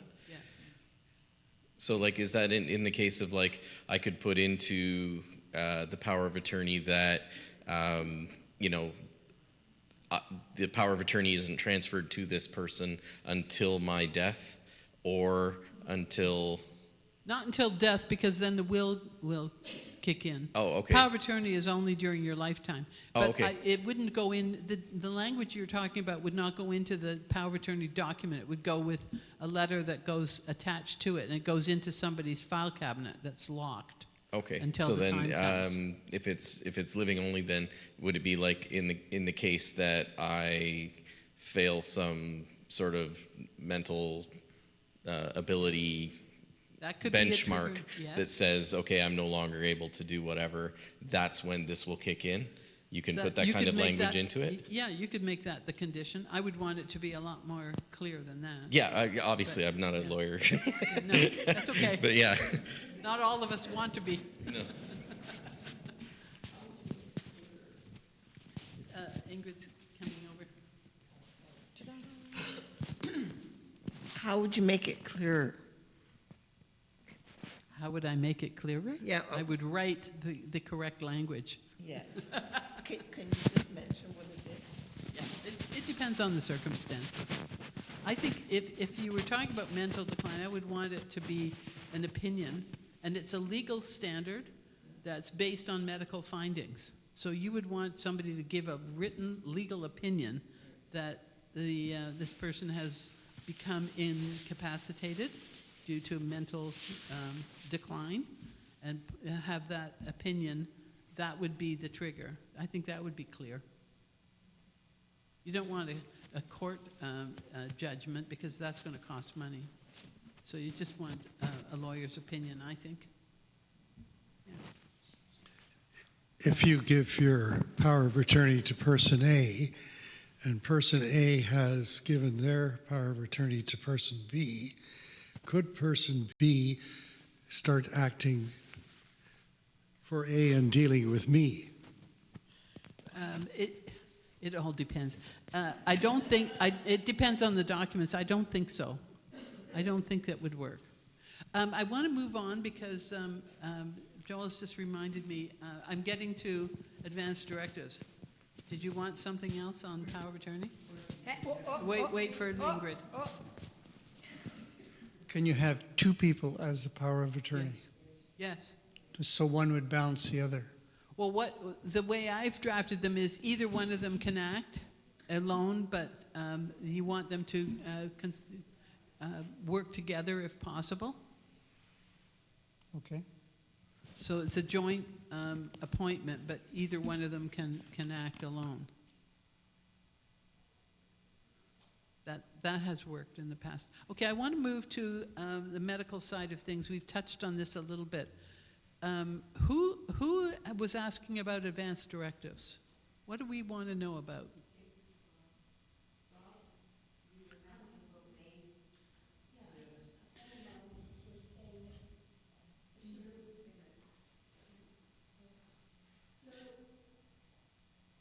I wanted you to talk about advanced directives. I just want to make sure that I'm in camera. Because as a priest, I have sat at the bedsides of people who have actively, personally fought being intubated or put on machines, and the spouses had no written information about this. And I want none of you to go through that with a spouse. But during the week, I was asked by somebody who said, we're very worried about the wording of an advanced directive. I think they were anxious that somehow it would give the doctors the opportunity to just unplug them and get rid of them. So it was that. That's very helpful. Thank you. Okay, so the third document, I started out talking about a will, a power of attorney, and a representation agreement. Here in British Columbia, we have to be different. Most places call power of attorney for medical, but we have to call it a representation agreement. what it does is the person appoints somebody to represent them in healthcare, medical, and personal care decisions. It's not power of attorney because it's not financial legal stuff. It's things, and there is some overlap, of course, between the two. What the representative under a rep agreement has the ability to do is assist with decision making, and actually has decision-making authority, depending on, again, how it's drafted, but mine are very broad, and they have access. So I'll use Ingrid, and I give Ingrid, make her my representative under a representation agreement. She has to assign it, by the way, because it's an agreement. This isn't something that's a secret. So Ingrid gets to make decisions on my behalf. Ingrid has access to my medical records. Once we have that in place, she has access, and she can go and talk to my doctor, any of my medical people, about my condition. And if it's worded the way mine are, she can actually override my decisions if I'm making a silly decision, like going into long-term care. I don't want to go into long-term care. I'm very independent. Don't make me go in there. But it's obvious that I need to be looked after. Ingrid can override me because of that representation agreement. It's a very powerful document. But again, it's customized. It's whatever you have given instructions for. Part of the representation agreement that I draft has an end-of-life paragraph. It's the advance directive that most people think of. It's the permission, actually instruction is not even permission, it's an instruction that if it's hopeless, and this is a paraphrase obviously, if there's no chance that I'm coming back, I authorize and direct Ingrid to tell the doctors to stop.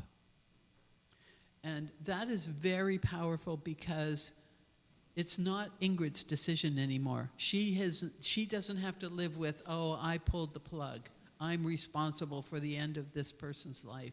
She is actually following my instructions and my wishes. So it's very powerful. When you put that in a representation agreement, remember what you're actually doing here is shifting the burden away from the person you're naming. It's really, I think it's a very profound document, something I spend a little bit of time talking about with people one-on-one because it's really important to understand the breadth of and depth of this responsibility. But it's a legally binding document. It's signed by both parties. And it's important to get it to, if you're lucky enough in BC to have a family doctor, get a copy of it onto your family doctor's records because that's your permanent medical file. And anybody in British Columbia who's working in an ER out in Penticton or somewhere, and you go in there unconscious or with your leg broken, they can see that you've got a representative and they can actually contact that person. Now, I know as recently as just a few months ago at the, I think it's probably true of all of Island Health, certainly at the Jubilee Hospital, they won't talk to anybody who hasn't got a representation agreement. So it's really important that you consider getting one of those in place. And you can have whatever you want in them. They can be very flexible, but I like, again, to have a very open-ended one and make sure that end-of-life decision is in there. So that's representation agreements, and living wills is what we used to call this one clause. And it used to be a separate document. It's incorporated into the representation agreement now, so it's all part of one thing.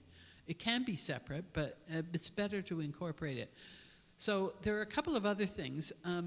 There's a couple of acronyms. One is MAID, Medical Assistance in Dying. That's actually a form of advance directive, obviously. There's a whole complicated process, and it's supposed to be complicated for a reason. It has been controversial. There are moral issues, etc. But people have chosen that and you have to be at a certain point, and there's some controversy about when should be allowed to make that choice. I know in some places you can just go and maybe not the pharmacy, but maybe a local doctor will give you what I nicknamed the black pill. But here it's quite complicated. And it can be, I don't know if you've participated in any of those. I haven't been to one, but they're very profound, I'm sure. I want you to know that if you get to the point where you need to use MAID, I will support you and I will be there for you as much as you need me to be. I've been there when a parishioner chose MAID, and it was beautiful and dignified, and at the end I said to the doctor, this truly was a ministry. It was a deeply spiritual thing. It is not cold or clinical at all. Thank you, that's lovely.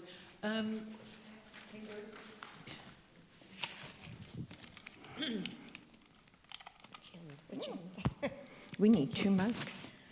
So with the MAID program, if you've got that set up, can your, in the end of life paragraph, like if you have it set up, but at the last minute when you actually need it, you're not able to say yes because of whatever reason, can the person that is signed as your representation agreement person, and you've got that end of life paragraph, can they make that decision for you? Because I've just yesterday heard of an incident where it was all set up to go, and in the end the patient did not receive the MAID and had to suffer like for a week because he wasn't able to say, yes, I'm ready to go. You know, I don't know the answer in that specific instance, but if I were the representative and the person who had signed up for MAID said, I can't go through with this, I would not be the one to override that. Just, you know, my own personal reaction to well, that. It's just but that I think it all depends on the circumstances. Yeah, Again, the person was unable to answer the question in the right frame of mind, even though he had anticipated the need for MAID, but in the end didn't get it because he wasn't able to say, yeah, it's... You know what they say, bad cases make bad law. Yeah. I don't know what I would do. I don't know about that particular situation. But I would hate to comment on it. I mean, theoretically they could, but... In the end of life paragraph you spoke of, Yeah. could that not be specifically addressed in the wording? Well, yeah, if you want to go into a whole paragraph about if I get to MAID and then I can't make up my mind, yeah, sure. Yeah. I will talk to people about that. Okay. Yeah, one more question here. I would think that's quite common when it comes to Alzheimer's and other diseases like that. I have no idea. I haven't run into it personally, so I can't comment. I do want to talk about DNRs for a moment. We've talked about MAID, that's one acronym. DNR is do not resuscitate. Now, we're talking about grim stuff here, death and taxes, remember? When you have a very serious illness and there is some conversation about end-of-life possibilities, your doctor can arrange and get the paperwork for you to have what's called a do not resuscitate order. What happens here is if you collapse at home, let's say you have a massive heart attack and you drop to the floor, somebody in the household calls 911. The paramedics who arrive must bring you back. They are required legally, morally, professionally. They have to bring you back. And they will not do that if you've got a DNR.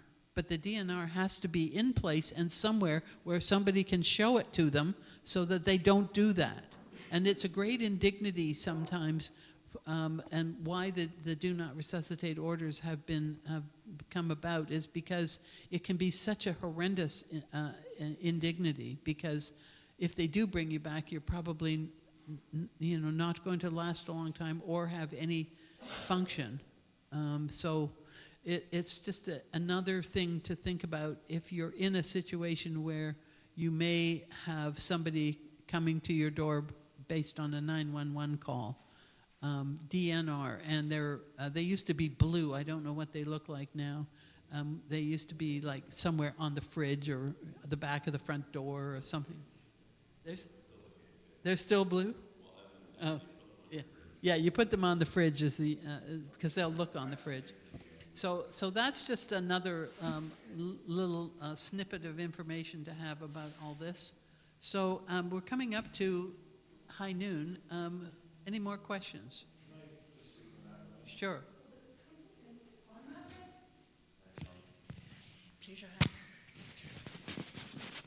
So obviously, I run into DNRs quite a bit. Very often what happens is not everybody in the household is aware that the DNR order is in place. Well, we go through it, and they come up in all different colors. We also see them as advanced directives. Obviously, someone called 911, that means lights and sirens came to your door. In the event that you have a DNR order, please make sure that whoever it is that finds you knows that they're going to make a call and say to the operator at 911, this person, I found them on the floor, they appear to be dead, they have a DNR order. Now, we may still come lights and sirens, but then we're going to check and see if you're actually viable. Now, the DNR orders are for medical events at the end of your life. So it's normally written up, Kathy, whoever realizes that she's a certain age or a certain terminal condition, and she does not want extraordinary or heroic measures, thank you, to be performed to try and bring her back. So, so I'm at my life at the end. If you find me in this condition, then that's where I want to be. The caveat is, it's a medical. If you fall down the stairs and bang your head, that's a trauma. So now we're doing CPR, DNR. I have run into a situation where someone wrote a DNR order at end of life, and I love MAID for many things and I'm scared of it for other things, and that's my own personal problems. They wrote a DNR order and then they decided to hang themselves. That's a trauma, because and it's also now a crime scene, because we don't know if you were the one that hung yourself up or somebody else helped you, right?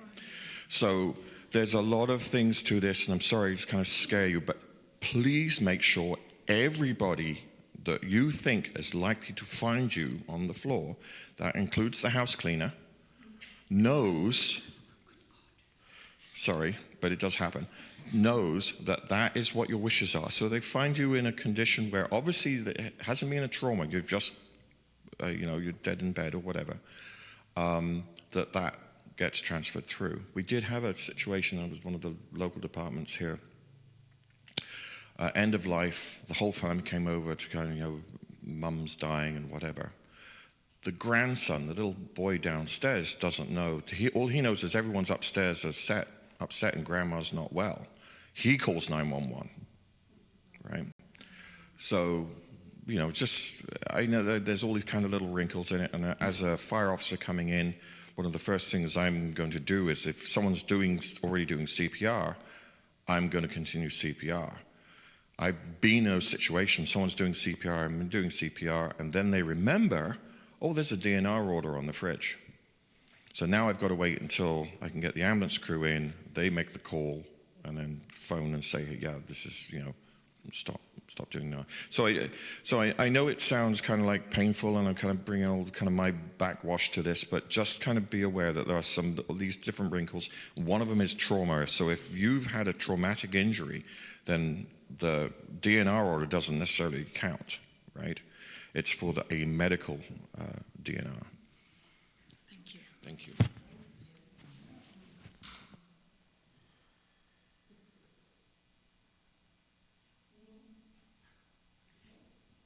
Unless anybody else has any questions, what I will do is say that I am not taking any new clients, but if anybody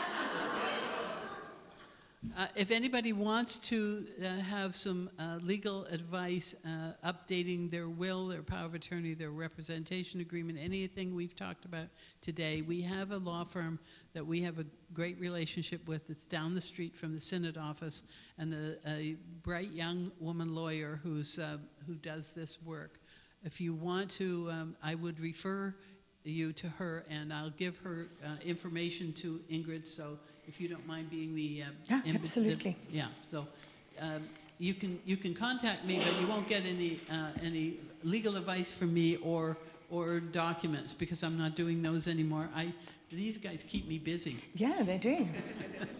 So so I just wanted to say that, and thanks for all your questions today, and for listening to us talk about these terrible subjects. Death and taxes, the only two things in life you can't avoid. Indeed. But having said that, I can see a palpable amount of relief around the room, that people are coming to grips with subjects that often are avoided. And I want to thank all of you for being sensible and courageous enough to come and face the topics that we often don't talk about. Particularly grateful for the EMS at the back, who is giving us all the helpful advice. Thank you. I'm glad that you're here.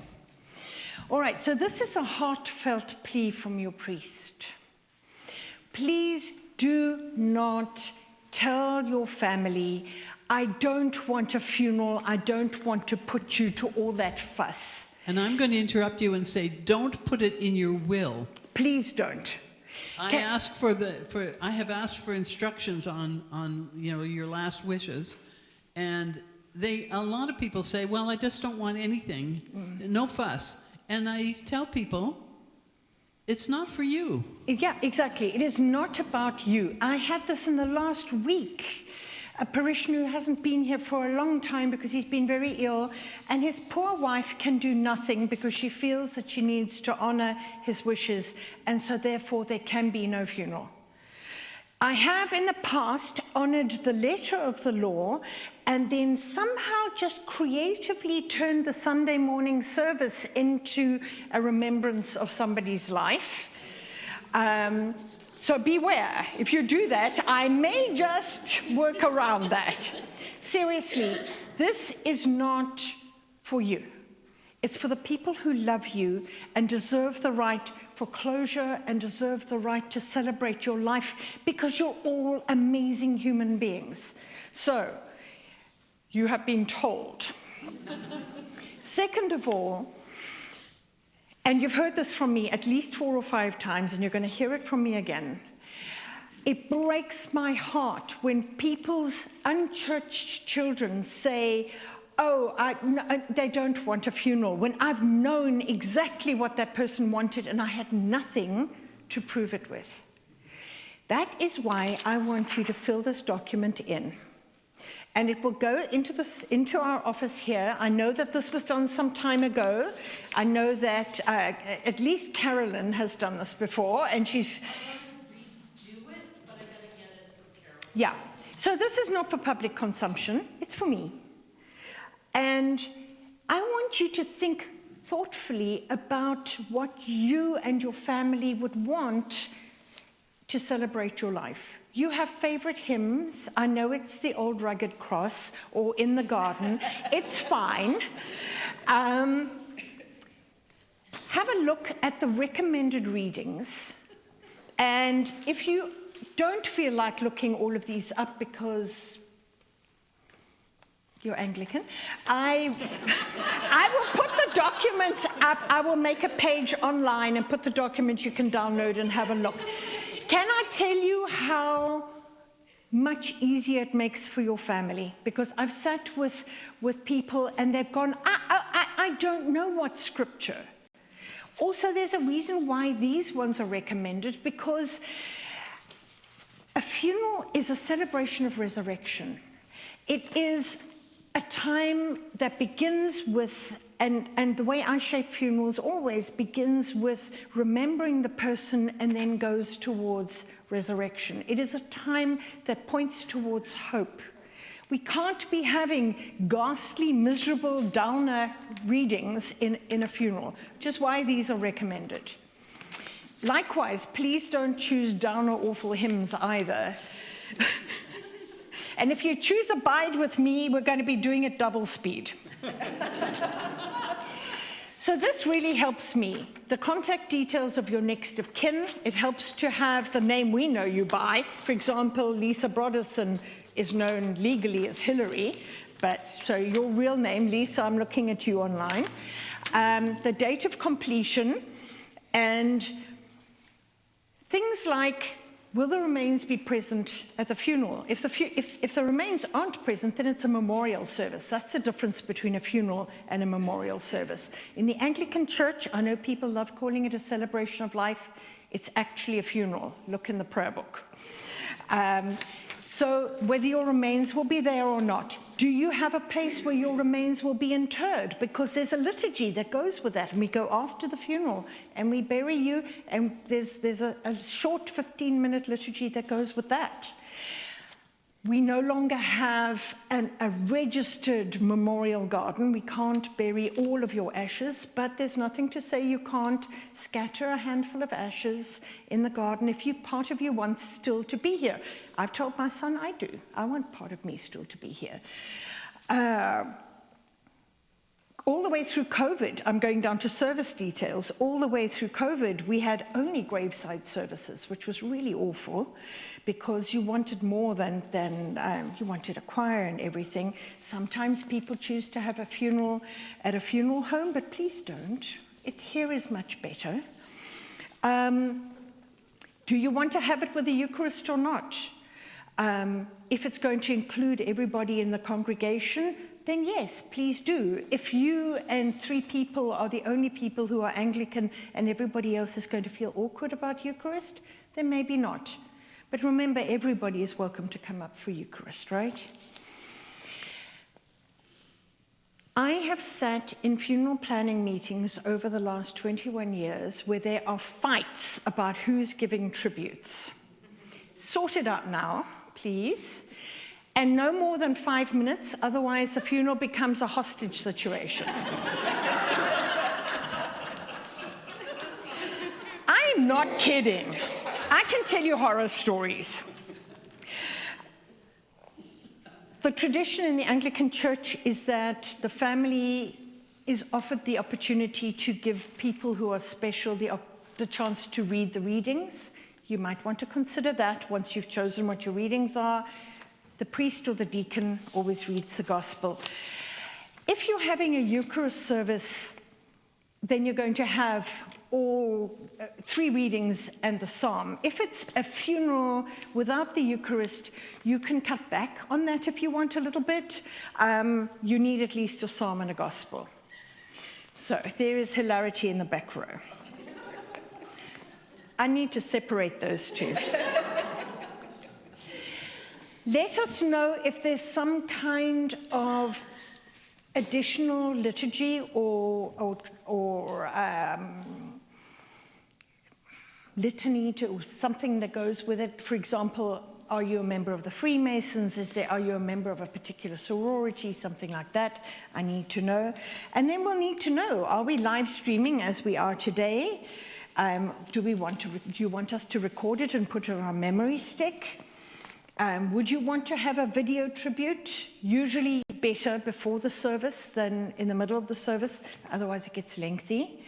And in the reception, if you're going into the hall, do you want to have pictures? Sometimes people put up a series of pictures in a loop that play and particular music in the hall.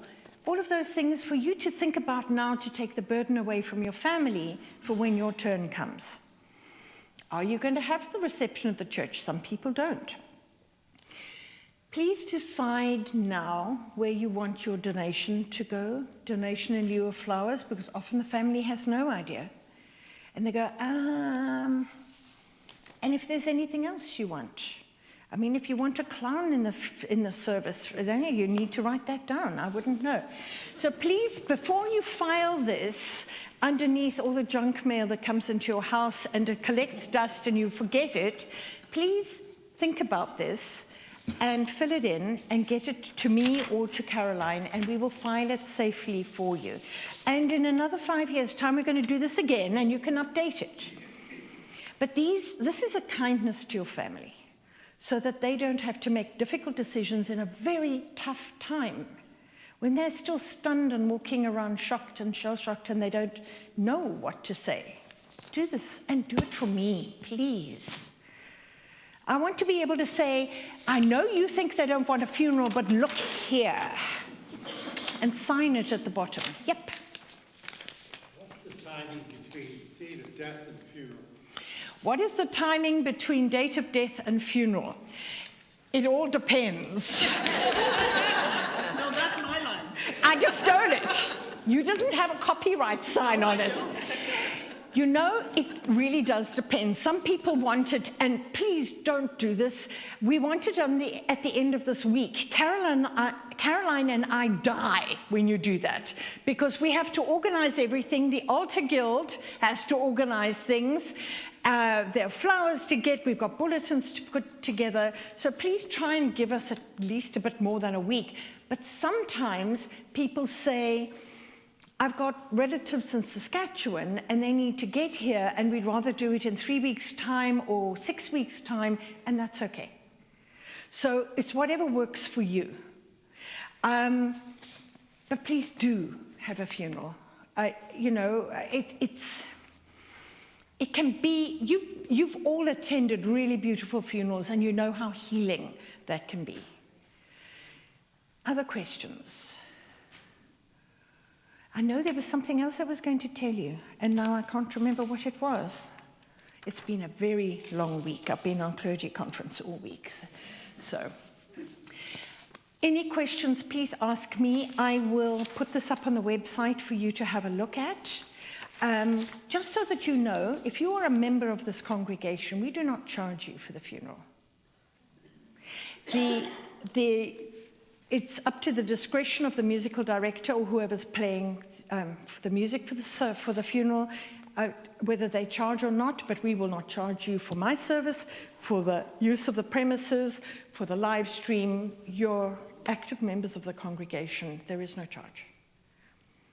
So you need to know that. Yeah? Can you share a digital version of this form? I can share a digital version of this one. In fact, what I think I'll do is I will look at the sign-up sheet, everybody who's signed up, and I will email both of these documents to you, plus the document that has all the readings in it. So, yeah. Any other questions? I think Caroline has it. I'll get it from her. Okay. We have some handouts that I will put at the back from Joel. Thank you, Joel. We didn't put them at the back earlier because we wanted you to listen to Isabel. So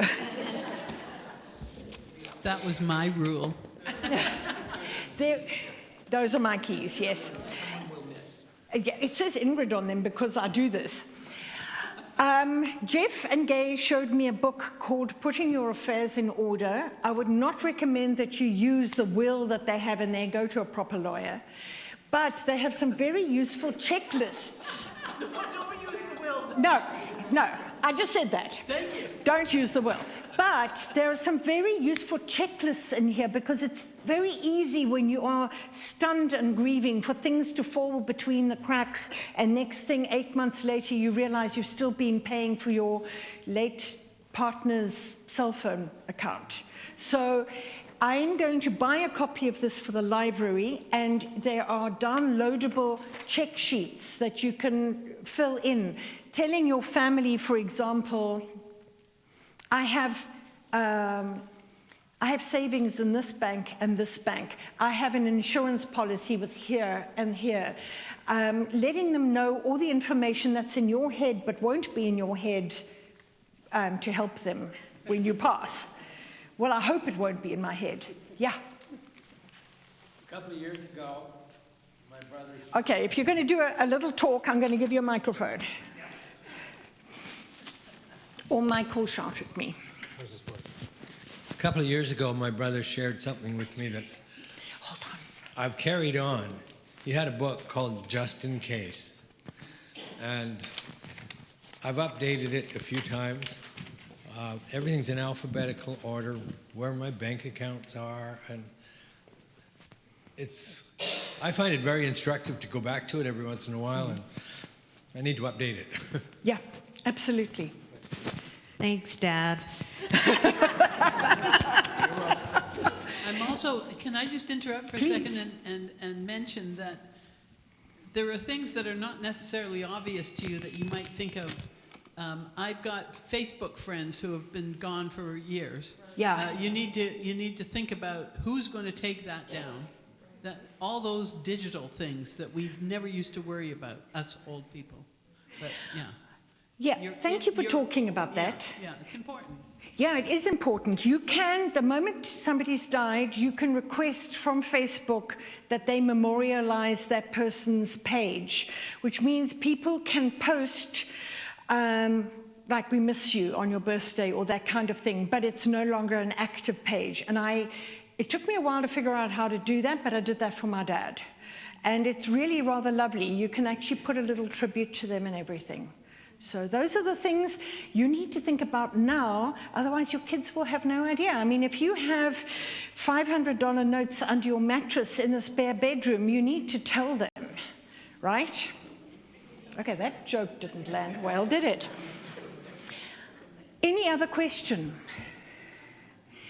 I would like to end by thanking all three of you for spending more than your Saturday morning with us and sharing your expertise and giving people, I think, a sense of comfort and a confidence that you know more about these things now. So thank you so much, and we really, really appreciate it. Thank you, Isabel, Todd, and Joel.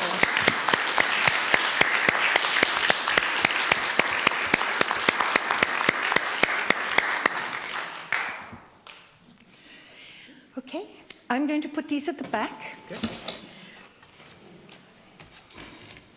Ingrid, I'll send you a PDF to your email address. that And then would if be you're